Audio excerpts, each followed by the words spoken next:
और अब चलिए बुलेटिन की शुरुआत करते हैं इस वक्त की बड़ी खबर के साथ झाबुआ से आ रहे, जहां पे फैक्ट्री से 168 करोड़ की एचडी ड्रग्स का मामले में फैक्ट्री संचालक विजय की विभागीय कस्टडी पूरी हुई है। झाबुआ जिला जेल भेजा गया है। आरोपी फैक्ट्री संचालक विजय विशेष कोर्ट में पेशी के बाद विजय को भेजा गया जेल। जो मुख्य संचालक है इस फैक्ट्री का, उसे जेल भेजा गया है। मामले में फैक्ट्री संचालक विजय की विभागीय कस्टडी देखिए पूरी हो चुकी है और उसके बाद विजय को जेल भेजा गया है। विशेष कोर्ट में पेशी के बाद यह फैसला लिया गया है।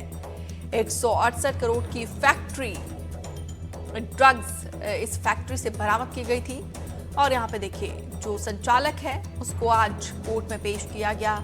कस्टडी पूरी होने के बाद जेल भेजा गया है। अब देखना होगा आगे क्या कार्रवाई होती है, किस तरीके से पूछताछ में और अहम खुलासे होते हैं। झाबुआ जिला जेल भेजा गया है आरोपी को। विशेष कोर्ट में पेशी के बाद विजय को, जो कि फैक्ट्री का संचालक है, उसे जेल भेजा गया है। फैक्ट्री से आपको बता दें कि यहाँ पे 168 करोड़ का ड्रग्स बरामद किया गया था। फैक्ट्री के नाम पर देखिए किस तरीके से यहाँ पे नशे का कारोबार फल फूल रहा था। ये गोरख धंधा नशे का चल रहा था। इस मामले में ये बड़ी कार्रवाई की गई है, लेकिन सवाल ये भी है कि इतने समय तक पुलिस की नाक के नीचे किस तरीके से ये कारोबार फल फूल रहा था। तो फैक्ट्री संचालक विजय की विभागीय कस्टडी देखिए अब पूरी हो चुकी है और अब देखना होगा आगे क्या और कदम यहाँ पे उठाए जाते हैं पुलिस प्रशासन के द्वारा। सचिन जोशी से अपडेट लेते हैं सहयोगी। सचिन, फैक्ट्री से जो 168 करोड़ की एचडी ड्रग्स बरामद हुई थी, उसका संचालक विजय की विभागीय कस्टडी पूरी हो चुकी है। अब वो जेल भेजा जा चुका है। अब आगे क्या? बिल्कुल पिछले रविवार की अल सुबह डीआरआई ने मेघनगर औद्योगिक क्षेत्र की मेघनगर फार्माकेम कंपनी पर छापामार कार्रवाई की थी और इस दौरान 168 करोड़ रुपए की अवैध जो प्रतिबंधित एमडी ड्रग है वो बरामद हुई थी। उसके बाद में 4 आरोपियों को उस समय हिरासत में लिया गया था, जिसमें फैक्ट्री संचालक विजय समेत 3 अन्य लोग थे। उन्हें विशेष न्यायालय में झाबुआ में पेश किया गया था। विजय जो संचालक बताया जा रहा है इस फैक्ट्री का, उसको डीआरआई की एक विभागीय कस्टडी मिली थी। 18 अक्टूबर तक ये कस्टडी मिली थी, जिसमें पूछताछ की जानी थी कि आखिरकार किस तरीके से ये पूरा गोरख धंधा चल रहा था, कहां पर ये एमडी ड्रग्स खपाई गई, रॉ मटेरियल्स कहां से आ रहा था। इन तमाम सवालों के जवाब डीआरआई को इस संचालक से लेने थे। लिहाजा ये 18 तारीख तक उनको कस्टडी मिली थी। 3 जो आरोपी थे कोर्ट में पेशी के दौरान उन्हें उसी समय जेल भेज दिया गया था, लेकिन विजय जो संचालक बताया जा रहा है उसे आज 18 तारीख तक कस्टडी में रहा था, लेकिन 17 की देर शाम ही उसे विशेष न्यायालय में पेश किया गया, जहां से विशेष न्यायाधीश ने उसे जिला जेल भेज दिया। अब सवाल ये उठता है कि किस तरीके के सवाल डीआरआई की तरफ से विजय संचालक से पूछे गए, उसकी तरफ से क्या जवाब मिले और डीआरआई को इन तमाम सवालों के पूछताछ के दौरान किस तरीके के सबूत मिले।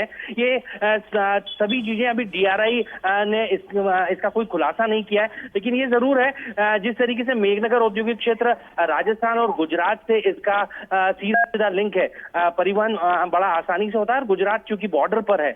और खुलासा भी यही हुआ था जब भोपाल में 1800 करोड़ की एमडी ड्रग्स पकड़ाई थी, तब ये सामने आया था कि राजस्थान से बड़ी मात्रा में इस तरीके की ड्रग्स प्रदेश में लाई गई है और इस जगह का भी कनेक्शन जो सूत्र हमारे बता रहे हैं वो राजस्थान और गुजरात से ही जुड़ा हुआ है। संचालक विजय गुजरात का ही रहने वाला है और राजस्थान से कई बड़ी खैप यहाँ पर आ चुकी है। इन तमाम चीजों के साक्ष्य और बातचीत के दौरान विजय से कई पुख्ता अहम जानकारियां डीआरआई को मिली है। हालांकि इन जानकारियों का फिलहाल खुलासा नहीं हुआ है। यहाँ पर देखिए संचालक ने प्रॉपर प्लानिंग के साथ यहाँ पे झाबुआ में फैक्ट्री लगाई थी, नशे की फैक्ट्री आप इसे कह सकते हैं, क्योंकि फैक्ट्री के आड़ में यहाँ पे नशे का ही काला ये धंधा फल फूल रहा था, क्योंकि ये सेंटर पॉइंट है, बॉर्डर एरिया है।